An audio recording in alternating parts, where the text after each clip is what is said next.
And today, we're diving into valvular heart disease.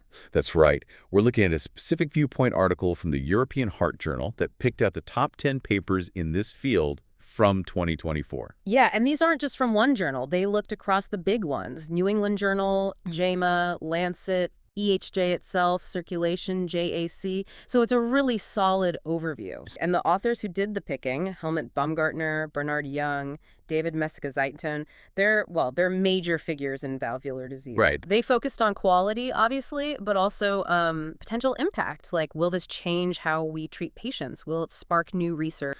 Okay, so where do we start? What's the first big topic? First up is intervention in asymptomatic severe aortic stenosis. And it looks like 2024 gave us 3 big randomized trials trying to answer that. Yes, 3 RCTs.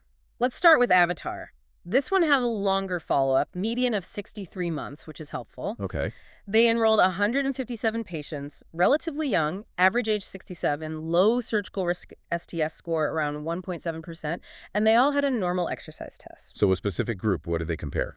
Early SAVR surgical aortic valve replacement versus just, clinical surveillance, watchful waiting. And the results? Pretty clear signal favoring early SAVR for the primary endpoint. That was a composite of all-cause death, MI, stroke, or unplanned heart failure hospitalization.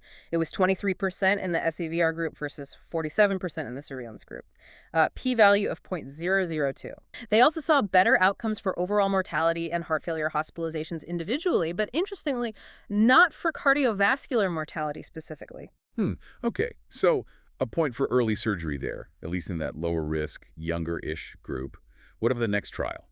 Early TAVI. Right, early TAVI. Much bigger study, 901 patients, a bit older on average, mean age 76, but still mostly low surgical risk. And this compared early TAVI, specifically transfemoral TAVI, against surveillance. Exactly. And again, the primary endpoint, a composite of death, stroke, or unplanned hospitalization for cardiovascular causes, came out favoring early TAVI. 27% versus 45%, highly significant. Okay. Another win for early intervention? Well, sort of. It's important to look at what drove that difference. It was mainly fewer hospitalizations. The death rates were actually quite similar, 8.4% with early TAVI versus 9.2% with surveillance. Ah, I see. So not a survival benefit, primarily avoiding hospital stays. Precisely. And another really key point from early TAVI, in the conservative group, 87%, a huge majority, ended up getting a TAVI anyway during the follow-up period, which was about 3.8 years median. And when they did get TAVI later, were their outcomes worse? Nope. The procedure-related adverse events were similar, whether they got it early or later after being initially randomized to surveillance.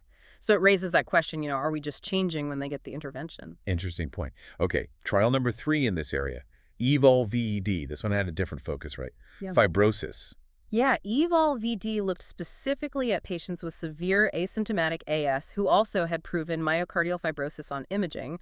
The idea was maybe this group is at higher risk and would benefit more from early intervention.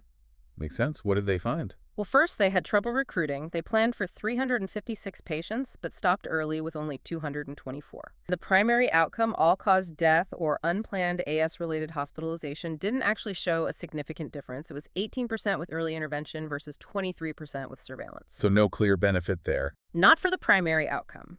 All-cause death rates were almost identical, 14% versus 13%. There was trend towards fewer AS-related hospitalizations with early interventions, 6% versus 17%. But again, the trial was stopped early. So putting these 3 together, Avatar, early TAVI, evolved. What are the key differences we need to keep in mind when interpreting them? The viewpoint authors really highlight a couple of things. First, the delay between randomization and actually getting the intervention in the early groups varied quite a bit. It was pretty quick in early TAVI, like 14 days, but much longer in Avatar, almost 2 months, and even longer in Evolved, about 5 months. Okay, that could matter. It could. And second, the crossover rate, how many people in the watchful waiting groups ended up getting an intervention anyway, was very different between the trials. Very high in early TAVI, lower in the others. Right. So summing up this whole asymptomatic severe AS picture based on these 2024 trials, what's the takeaway? I think the consensus is crystallizing a bit. For carefully chosen, low-risk patients, intervening early seems safe, and it does look like it reduces unplanned hospitalizations. That's pretty consistent. But not necessarily survival. Exactly. We haven't seen consistent evidence that it improves survival, especially in the short to medium term presented here. So you're likely preventing hospital visits, which is valuable, but maybe not extending life for these lower risk folks. We really need longer follow-up data to be sure about the long-term balance. Got it. Okay, let's shift gears then. Moving away from when to intervene, let's talk about how. TAVI versus SAVR, especially now that TAVI is moving into younger, lower-risk patients. That's a hot topic. Absolutely. Huge debate, and it's constantly evolving. Two big trials reported in 2024 feed right into this. Dedicate and Notion 2. Okay, tell us about Dedicate first. Dedicate was a big academic-funded trial. Over 1,400 patients, low to intermediate surgical risk, mean age 74, median STS 1.8%. So pretty representative of the kind of patients we're discussing. And the comparison, TAVI versus SAVR. Yes. And the primary outcome at 1 year, a composite of all-cause death or stroke, fatal or non-fatal, showed TAVI was non-inferior to SAVR. In fact, the event rate was quite a bit lower, 5.4% with KV versus 10.0% with SAVR. Non-inferiority met, but numerically quite a bit better. Exactly. And what was really surprising was the all-cause death rate. It was significantly lower with TAVI, 2.6% versus 6.2% for SAVR at 1 year. Wow. That's unexpected, isn't it? Lower mortality with TAVI at 1 year in this group. It is quite striking, needs careful consideration, but those are the results. Okay. Now, what about Notion 2? You mentioned this one looked at younger patients and included bicuspid valve. Correct. Notion 2 enrolled 370 low-risk patients, but the key was they were aged 75 or younger, mean age 71. And importantly, about 100 of them had bicuspid aortic valves. Right. That's a crucial subgroup. What was the main finding? The primary endpoint composite of all-cause mortality, stroke, or rehospitalization at 12 months was actually not statistically different overall. It was 10.2% for TAVI versus 7.1% for SAVR. Numerically higher for TAVI, but not statistically significant. Okay, so no clear win for TAVI there, unlike Dedicate. What about the specifics? Yeah, the devil's in the details here. TAVI had lower risks of major bleeding and new atrial fibrillation, which you might expect, but it had higher risks of non-disabling stroke, needing a permanent pacemaker, and moderate or greater paravalvular leak, that leakage around the valve. So a mixed bag of trade-offs. Definitely. Pacemakers and PVL are known potential downsides of TAVI, especially in younger patients where valve durability is a bigger concern. And what about the bicuspid versus tricuspid valve comparison within Notion 2? You said that was important. This is really the key finding, I think. In patients with standard tricuspid valves, the primary endpoint risk was very similar, 8.7% for TAVI, 8.3% for SAVR. Okay. But in patients with bicuspid valves, the outcomes were markedly worse for TAVI, 14.3% event rate versus only 3.9% for SAVR. It strongly suggests that while TAVI might be a reasonable or even good option for younger, low-risk patients with tricuspid valves based on Dedicate and the tricuspid part of Notion 2, we need to be much, much more cautious about using it in those with bicuspid valves. Right. That seems to be a clear warning signal. Absolutely. The anatomy is different. The way the valve deploys can be different. It really underscores that TAVI isn't necessarily a one-size-fits-all replacement for surgery, especially in younger folks with specific anatomies. So, summarizing this TAVI versus SAVR section, short-term results look pretty good, maybe even surprisingly good, for TAVI in low-risk, younger-ish patients with tricuspid valves, but major caution needed for bicuspid valves. Precisely. And hanging over all of this is the long-term question. We're talking about putting these valves in people in their 60s or early 70s. How will they hold up over 10, 15, 20 years? We just don't have that data yet for TAVI, whereas we do for surgical valves. Lifetime management is critical. Absolutely. A crucial point. Okay, moving on. The viewpoint also touches on a different scenario. Moderate aortic stenosis in patients who also have heart failure. What's the thinking there? The idea is, well, maybe the moderate AS, even if not severe on its own, is contributing significantly to the heart failure symptoms and burden in these patients. So could fixing the AS with TVI on top of their heart failure meds actually help? An interesting concept. Was there a trial looking at this? Yes, the TAVI Unload trial. It was the first RCT to tackle this specific question. They enrolled 178 patients, mean age 77, and over half were quite symptomatic, NYHA class 3 or 4. And did TVI help?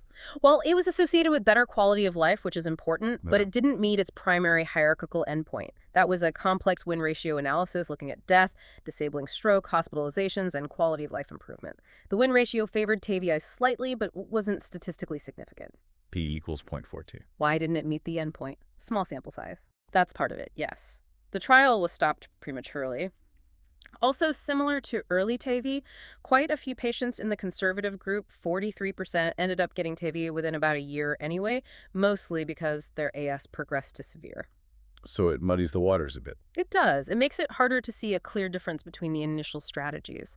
But the viewpoint notes there are other ongoing trials in this space, so we should get more clarity eventually. For now, it's still an investigational approach. Right. Okay, let's switch valves now. Mitral regurgitation, specifically transcatheter edge-to-edge repair, TEER, for secondary MR and heart failure patients. Yeah. You mentioned earlier this area has had some conflicting evidence. That's right. We had the COEP-PT trial showing benefit and the MITRA-FR trial not showing benefit, leading to a lot of debate about patient selection and procedural factors. So ReShape 2 came along, aiming to shed more light. How did ReShape 2 work? They randomized 505 patients with heart failure and significant secondary MR grade 3+ or 4+ to either mitral TEER plus guideline-directed medical therapy, GDMT, or GDMT alone. And results. Positive for TEER. Yes, overall considered a positive trial. At 24 months, TEER was superior for 3 primary endpoints they looked at. First, a composite of first or recurrent heart failure hospitalization or cardiovascular death. That was 37% versus 60% favoring TEER. Second, just looking at first or recurrent heart failure hospitalizations alone, again, TEER was better, 27%, 47%. And third, they saw an improvement in health status, like quality of life, at 12 months with TEER. So fewer hospitalizations, better health status. What about mortality? There was no significant difference in all-cause mortality or cardiovascular mortality, or even overall hospitalizations. So again, improvement in morbidity and symptoms, but not survival. Seems to be the pattern. And the viewpoint authors do raise some methodological flags with ReShape 2. They point out the multiple simultaneous tests, a very long recruitment period where the protocol might have changed slightly, potential issues with assessing MR severity consistently, and ensuring optimal medical therapy in both groups. So it adds evidence, but doesn't end the debate. Exactly. They conclude it stimulates rather than ends the debate. It provides more support for TEER in carefully selected patients, but the nuances still matter a lot. Okay. Last valve area to cover. Yeah.